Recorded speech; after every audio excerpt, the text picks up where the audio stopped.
At so ayan, hi guys! Welcome back sa channel natin at ito na nga po sa episode 175 para kay season 4 natin kay Kalbo at huwag na natin patagalin pa, simulan na natin yan at kahapon nga ay dito tayo natapos sa pagtatanong ni Zombie Man dyan kay Garo kung meron bang nagbigay sa kanya ng kapangyarihan at kung may kumokontrol ba sa kanya kasi nga sobrang lakas nito ni Garo at now ang continuation niyan is ito naman na. So ito ay patuloy nga ni Zombie Man dyan kasi itong ipinapakita ni Garo ganyan din daw yung katulad sa isa sa mga executive.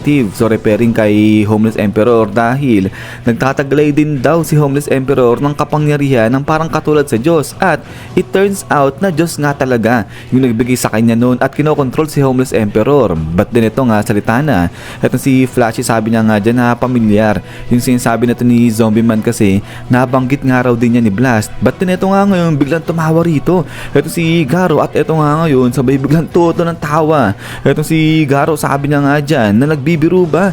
Alang si Zombie Man, anong God yung sinasabi niya? Nonsense, sabi niya ganyan, so walang Diyos. At ito nga, tuloy dito ni Garo dahil lahat ng mga ginawa niyang to, sarili niyang kagustuhan yan. So ibig sabihin, wala raw nagkokontrol sa kanya. At ito nga ngayon, tuloy ngayon ni Garo, binukan niya na itong kanyang mga kamay. Kaya kung anong gustong gawin natin ni Zombie Man sa kanya, gawin niya na, patayin niya na raw. Itong si Garo, sabi niyang ganyan. Pero ito tingin-tingin lang.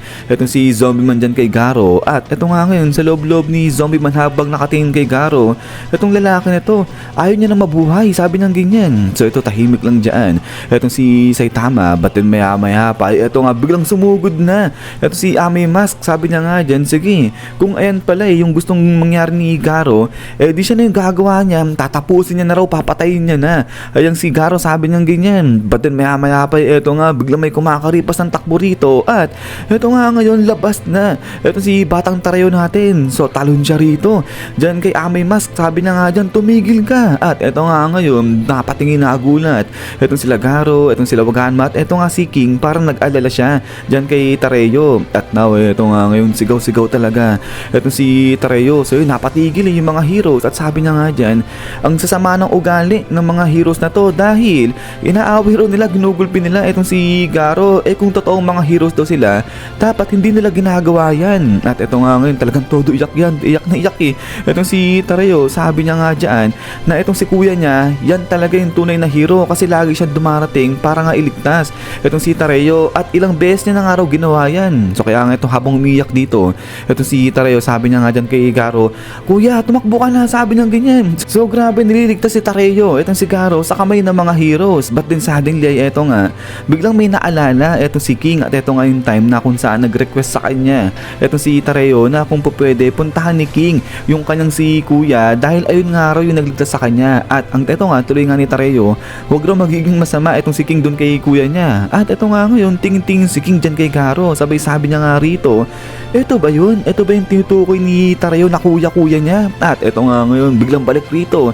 sa side ni Ame Mask dahil eto nga ang samahan tingin niya kay Tareyo. Sabi niya nga dyan na alam niya na yung nangyayari dito, kinokontrol daw ni Garo etong si Tareyo na maging kakampi niya. At eto nga parang inuutusan niyan na iligtas siya, pero ito iyak na iyak pa rin dyan itong si Tareyo. At ito nga ngayon ay yuko na o nag-down na itong si Ame Mask. Sabi niya nga dyan kay Tareyo, gagawin lang naman nila yung kanilang trabaho bilang hero, wala silang gagawing masama talaga dyan kay Garo, sabi niya ganyan. So mali raw yung iniisip na ito ni Tareyo. Pero sagot itong si Tareyo, sabi na nga dyan, narinig niya, sabi ni Ame Mask, papatayin daw itong si Garo. But then maya maya pa ay ito nga ngayon ay nagka-discussion na parang nagkagulo-gulo na itong mga hero. Sabing nila dito, no nga naman parang ang awkward ng ginagawa nila kasi nga sugatan na yung tao tapos ginugulpi pa nila. So kaya ito sabi nila, ang hirap naman nito, hindi nila alam kung anong gagawin dyan kay Garo. So ito yung iba sinasabi na definitely dapat hindi nila pakawalan yan si Garo, dapat parusahan nila yan kasi nga ang daming ginawang krimen ni Garo, naghan siya, nanakit siya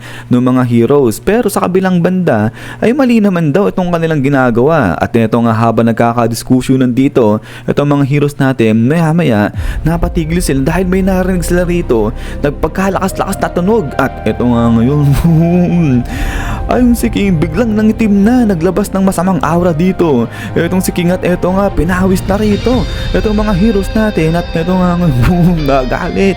Etong si King inactivate niya itong kanyang King Engine, sabi niya nga rito na lahat daw sila dyan magsitigil at eto nga ngayon maximum power dito yung nilabas nga ni King at eto nga grabe nanginig rito etong si King at tingin siya ng masama din sa mga heroes. So sabi niya nga dyan, tumigil na itong mga to, di ba nila nakikita na may bata rito? So yung grabe tinginan yung mga heroes dyan kay King talagang pinawi sila at eto nga ngayon talagang natakot itong mga heroes natin. Sabi nila wala na, naloko na, nagalit na si King, sabi gano'n, nainis daw si King sa kanila at eto nga ngayon biglang tabihan ngayon pulasan yung mga heroes natin dyan at eto nga nag-clear na yung way at lakad ngayon dyan sa gitna.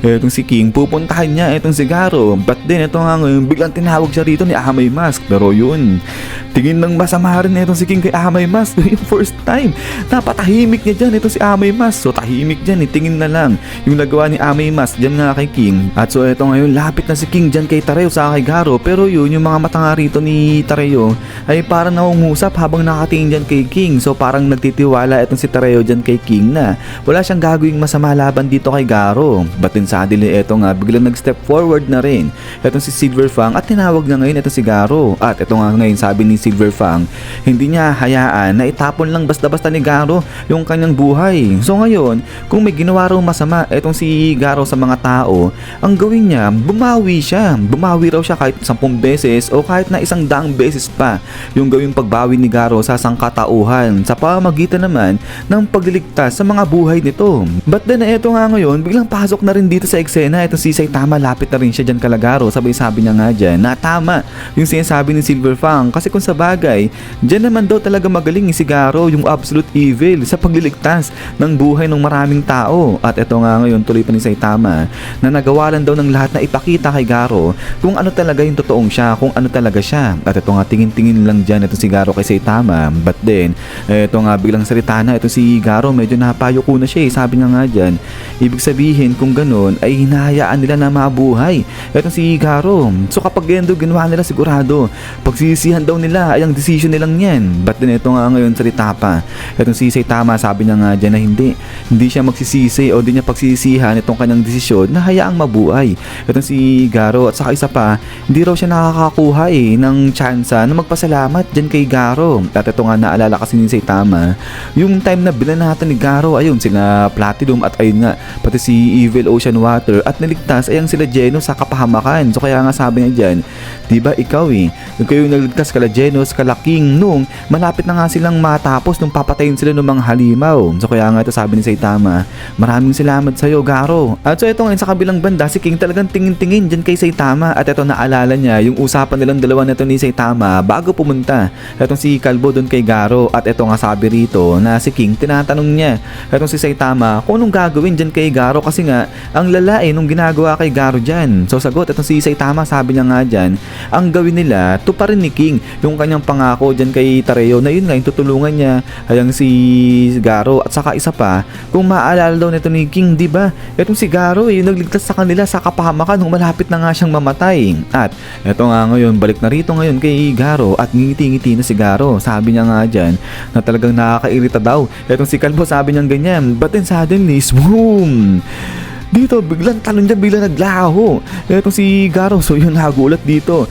yung mga heroes natin. At eto nga ngayon talaga naman etong si Tareo napasigaw pa ng bagya at ayun nandilat lahat ng mga mata rito ng mga heroes natin. At eto nga nagpanig sila, sabi nga nila nawala siya bigla, sabi saan siya dumaan, sabi nila ganyan. So yun pulasan rito yung mga heroes natin, hinahanap nila kung saan dumaan si Garo, pero yung si Saitama nakatingin lang sa may taas. So siya lang yung nakakita sa ginawang pag-alis dyan ni Garo at sa may taas nga nila dumaan si Garo. At then pagkatapos nga niyan, eto nga ngayon salita na si Genos, sabi niya nga dyan baka gumawa ulit ng masama etong si Garo, yung gumawa siya ulit ng krimen. Pero ito sabi nga ni Saitama na hindi na raw yan, magiging okay na raw yan si Garo. At saka isa pa, etong si Silverfang na raw yung bahala dyan kay Garo. At ito nga ngayon naibuhat-buhat na ngayon ni Silverfang etong si Bam. But then maya pa eto nga bigla na lang may tumutubo rito, may umuusbong banda rito kala Silverfang. At pagkatapos nga niya bam, Biglang labas naman dito itong si Metal Knight. So ito nagulat yung mga hero, sabi nila, Metal Knight,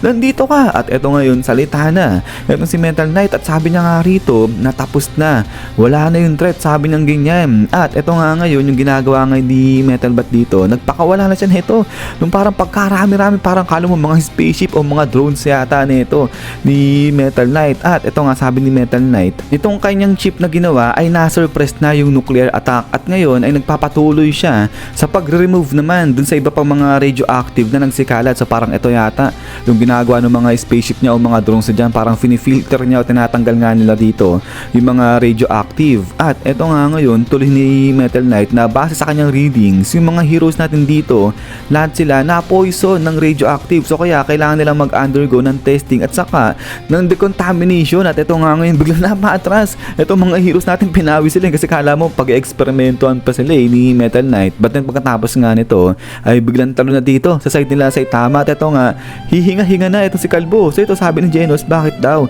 Anong problema nito ni Master Saitama niya? So sagot ito si Saitama, sabi niya nga dyan na hindi, wala lang daw. Ang gawin ngayon ni Genos, pumunta raw siya dun kay Dr. Kose na magpa-ice muna siya. At kapag ice na ayun si Genos, sa kanya balikan itong si Saitama at ayun magsimula silang maghanap ng mga gamit nila sa bahay. At ito nga sabi ni Saitama, mukhang magiging madugo yung kanilang paghahanap at saka pag-ukay rito. At then pagkatapos nga niyan is yan. So hanggang dito lang ito sa episode 175 natin. At so ayan, bago tayo matapos ay ito nga po muna sa mga familiar sa inyo ng Kagurabachi. Ay ito, tatanong ko lang kung trip nyo ba na yung manga series itong si Kagurabachi kasi talagang hype itong manga na nga na to. So yun yung iba suggestion nila na i-drop si Solo Leveling tapos mag-present tayo o maggawa tayo ng talagang manga series nito. So ito wala pa atang gumagawa kasi nito tapos di pa siya na-air sa anime, pero mukhang gagawin na rin to sa anime. Pero yun nga lang, di ko kasi meron pang may mga trip sa inyo ng Solo Leveling, so siguro timbangin na lang natin. Tapos nasabi ko pa